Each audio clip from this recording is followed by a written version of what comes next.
ऐसी बातें होती हैं जो अपने साथ घटित होती हैं पर वो वर्णन नहीं की जा सकती। वो कोई अहंकार का पोषण करने के लिए नहीं है, वो कृपा का अनुभव करने के लिए। सन्यास वेश था त्रिपुंड भगवान शिव का लगाए हुए। जब देखा कि वास की बड़ी अव्यवस्था है, जहां जैसे तो मदन मोहन जी का मंदिर ऊपर टीला में गए, एकांत 2-3 का समय होगा, दोपहर की, कोई नहीं। बहुत रोना, पहली बार ऐसा आया कि ऐसा लग रहा था कि हृदय फट जाए। कुछ महीने हुए थे, लगा वृंदावन छूट जाएगा, क्योंकि हम किसी को जानते नहीं थे, कोई परिचय नहीं था। निश्चय किया कि अब रात की गाड़ी से बनारस चले जाए, घाटों में जीवन व्यतीत करना, ठीक है। पर एकदम फिर आग लगी। अभी कोई वैष्णव दीक्षा या कोई ऐसा विधान नहीं, पूरे सन्यासी मन में फिर एकदम कि हमें कैसे वृंदावन मिलते। एकदम याद आई कि लाडली जी का वृंदावन, अगर वो चाहे तो वृंदावन। कोई परिचय नहीं, क्योंकि ना तो वाणियों का परिचय था, न रसिकों का परिचय था, बस राधा राधा राधा।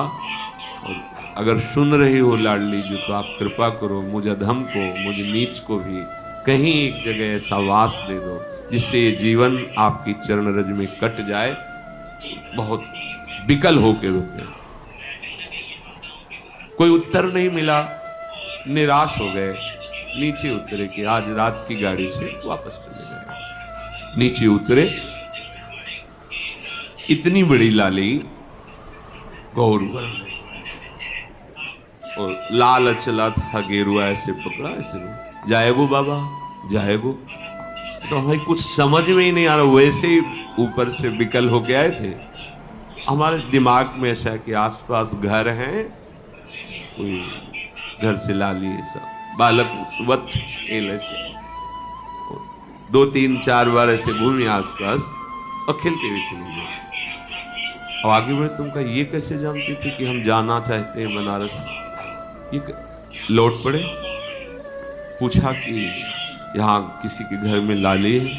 बोले यहाँ तो विरक्त महात्मा रहते हैं, मदन मोहन जी की सेवा वालों के 1-2 घर ऐसे। बस एकदम मन में आया कि मैं जो लाडली जी से जो विनय कर रहा था, मेरी लाडली जी, वो दिन। ये ऐसा ना समझे कि तुम्हारी बात वो सुन नहीं रही, पर तुम्हारा कोई और आश्रय है तो तुम्हें उत्तर मिलने में देर लगेगी। अगर कोई आश्रय नहीं तो वह नीचे उतरे थे और आश्चर्य में व्यवस्था, आश्चर्य में वहां पहुंचे जहां आश्रम में रहते थे। एक संत खड़े थे, वाह बाबा परिक्रमा करते हुए, ऐसे सहज में कोई परिचय नहीं मिलते। उन्होंने कहा कि अगर वो रहना चाहें तो एकांत स्थान है यहाँ, और ऐसा गौशाला है पास में, एकांत को। ये हम